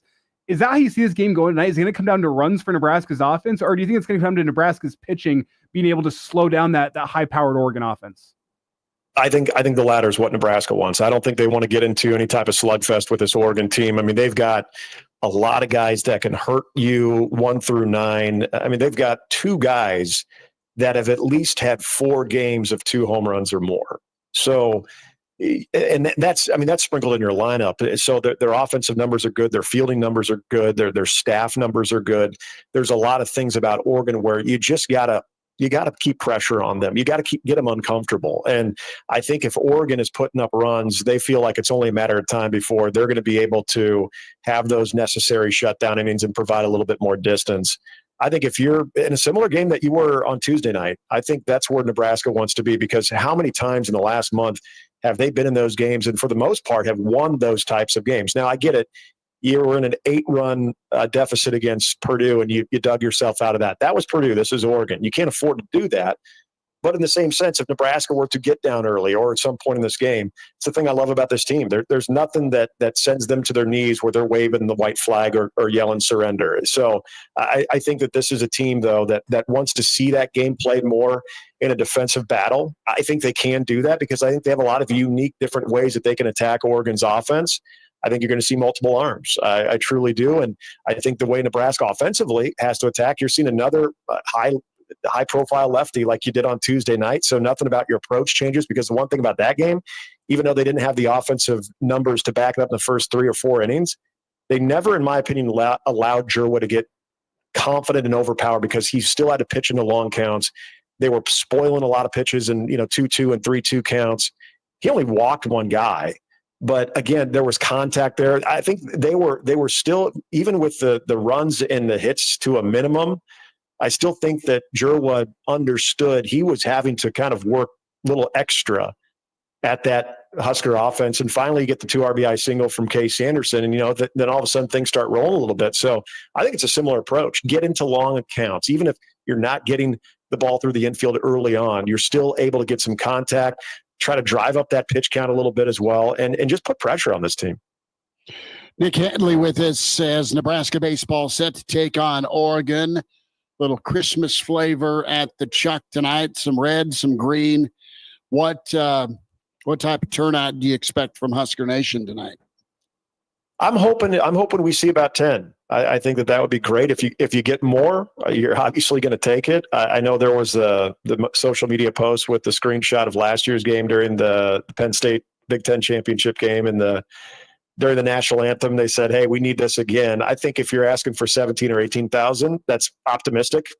Would it shock me? No, but I think 10. I think 10's a good number, and I think you could realistically see that tonight, and might get over that. Nick, you'll have a chance to see Oregon tonight, and Nebraska fans hoping that it's Penn State on Saturday for the Big Red. But this Oregon team, would it surprise you to see them back where you're at? Are they CWS good? I think they are, yeah. And for a lot of those reasons I brought up, they pitch it very well. Their rotation is solid. Their 1-2 is, I think, Jurla is probably the best pitcher in the Big Ten. Mm-hmm. Kate Obermuller for Iowa is right there. Grinzel tonight is right there. But I think what they do 1, 2, 3 is better than anybody else. Their bullpen, maybe not as lights out as what they run out there for starters, but they're still pretty effective. Unlike Michigan State, they handle the baseball very well. And then their offensive numbers speak for themselves too. They got about 3 guys that can hurt you, excuse me, at any moment. So, but it's also a long lineup. I mean, they're a good contact hitting team as well. So you do all those things pretty well. They play a lot out on the West Coast as well. So they're used to the big moments, the elite teams that they face in non-conference as well. So yeah, I wouldn't be surprised at all to see them here in 3 weeks. Nick, Nebraska's mentality is what? I mean, we know what the expectations were. We know that they've been able to keep grinding, and it's a new season for them, and it's fighting for their life. So what have you sensed around the club? Fun. I think they look at tonight as party time. And I mean that as this is not a team that's going in unfocused. This is a team that knows that they won here a year ago. They've beaten some good teams along the way this season, even though the record isn't exactly what they want. They would love to be solidly in the NCAA tournament right now as opposed to having to play their way in. But I think they're comfortable here. And I think after getting that win, you feel like you maybe stole one there. And there's that house money feel. And I think if the crowd shows like we all think it will and can, I think they're going to be feeling that as well. This is a team that doesn't get tight in those types of big crowds. They feed off of that energy. So I think they're excited to be out there. And I said this earlier in the week. If this game is close, if we get to the 7th inning, this game is 2 one-run game, or if Nebraska has a lead, look out, because I think this team they feed off of that, and I think they become even that much more dangerous. Nick, last thought here before we get you out. What's your plan with Husker softball playing at the same time? You on 2 screens in the booth? You get to be updates from back in the studio. How you planning on staying up to date with that one? Oh, yeah, we'll have at least one of the phones broadcasting that as well, because we'll probably have the monitor up on the BTN broadcast so we can see replays. That's a big deal. A lot of challenges take place, so we got to be able to see those replays. But between Ben and myself, we'll have our phone up. One of the computers will be up, so we'll definitely be keeping tabs. Yeah, what an awesome story. And, man, if we can see Red Team in Oklahoma City next week, amazing. And if they're playing against OU in that first game too, even more amazing. They got to do it, but I don't think there's a lot of the 1 seeds that want to see Nebraska right now. So I think that's going to be awesome. Nick's prepared to go Kevin Harlan calling 2 games at once tonight. he can do it, man. Nick Handley with us here. Of course, Husker Baseball. Check him and Ben McLaughlin out. You have all year. The Nick Handley podcast at Nick Handley OMA is where you follow on Twitter. Nick, have a great call. Appreciate you, brother, for giving us a few minutes. Thanks, boys. Have a great weekend. Have a great Memorial Day weekend. Good stuff with our old boy St. Nick, and going to be a bit of a delay, of course, with the game because of some showers. Hopefully it's a little bit after 6 for the game. I don't believe it's raining down in Rocky Top, though. Don't believe so, no. So you gotta stay locked in Husker softball. The beauty of it is, and we talked about this morning, Husker softball, 7-inning game. Softball's pretty fast-paced. Realistically, you're with the rain delay. You can watch all of Husker softball and then flip over and catch the important middle to late innings with Husker baseball, depending on how long that weather delay takes us into. It could set up pretty well. No, it'll be must-see viewing, must listen to tonight. Big thanks to Nick Handley. So Clausborne going to be with us here after our own little delay. Claus will be with us short and sweet as we get you into the holiday weekend, but he's imaginary. He wears red. Clausborne with us in about 3 minutes. Be sure to check the podcast out, like and subscribe to the Average Joe Sports Show. Do so on Spotify or iTunes and YouTube, where you can watch us 7 days a week. Of course, off tomorrow for the Silverado pickup, some baseball, and juniors graduation. But we're back Sunday live, 10:30 with the Average Joe Sports Show on YouTube. Mark Spindler, Rocco's Papa, going to join us.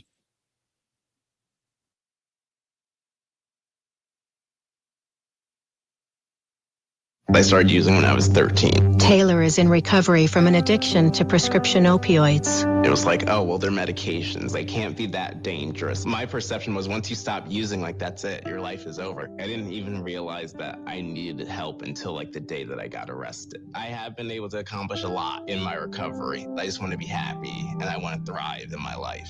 If you or someone you know is struggling, there is hope. Recovery is possible. Visit cdc.gov/RxAwareness. $5,000. That's the average amount of money people in the U.S. are now spending on gas in a year. $5,000. That's crazy. If you drive, you have to download Upside, the free app that gives you cash back every time you get gas. That's right. You can earn real cash back with Upside just by buying the gas you're already buying. You can literally start earning cash back today. I use Upside every time I fill up, and I've already made around $300. You're putting gas in your car anyway. Why not get real cash back? If you like free money, download Upside. I'm saving the cash I earn from using Upside to help pay for a vacation later this year. Download the free Upside app now to earn cash back every time you buy gas. Use promo code EARN to get an extra 25 cents per gallon on your first tank. You can cash out anytime right to your bank, PayPal, or a gift card for Amazon and other brands. Just download the free Upside app and use promo code EARN for a 25 cents per gallon bonus on your first tank. That's code EARN for a 25 cents per gallon bonus.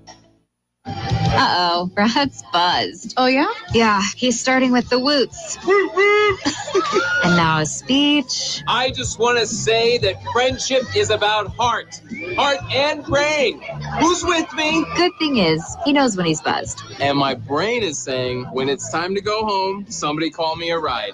Love that guy. Me too. Know your buzzed warning signs? Call for a ride when it's time to go home. Buzz driving is drunk driving. A message from NHTSA and the Ad Council. Is there some warm weather projects on your to-do list? Spring cleaning, lawn and landscaping? Maybe you might raise some chickens, whatever. If updating your bathroom is on your list, like it was for me, then call my friends at Patriot Plumbing, Heating, and Air. Don't try and DIY it. Get the top quality fixtures and plumbing products installed by the professionals in those star-spangled trucks. I had them do my bathroom, and I couldn't be happier. So contact Patriot Plumbing, Heating, and Air for exceptional service at reasonable prices at PatriotLincoln.com. Find what you love what you find. A Total Wine and More. There's so much waiting for you. Spirits and beer, thousands of wine.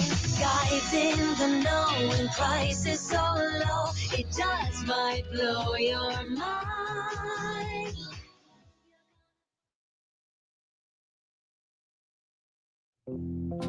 Some people say he doesn't believe in extra points and that he's no longer allowed to enter Canada. All we know is he's imaginary and he wears red. It's the Friday Forecast with Clausborne on the Average Joe Sports Show. Well, we appreciate him making time. It is Clausborne with us. He's imaginary. He wears red. Claus, not your usual time slot, but thanks for joining us. How we doing? Well, I'm good. I do appreciate Nicholas filling time for me because I'm trying to get this 3 TV set up so I can watch baseball, softball, and playoff hockey.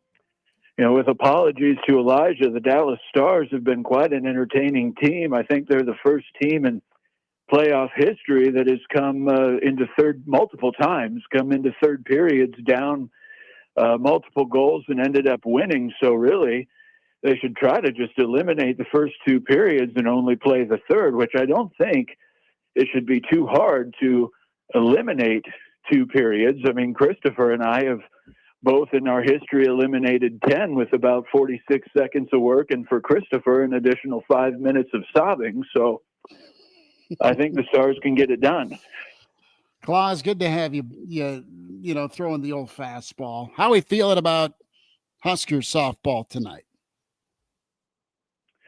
Well, I think it'll be a pretty tough game, but I'll tell you this, my coonhound that I own says Nebraska by 5, and she says it's all because her anger is directed towards Smokey, who she says owes her money. So I guess I'll have to go with her pick.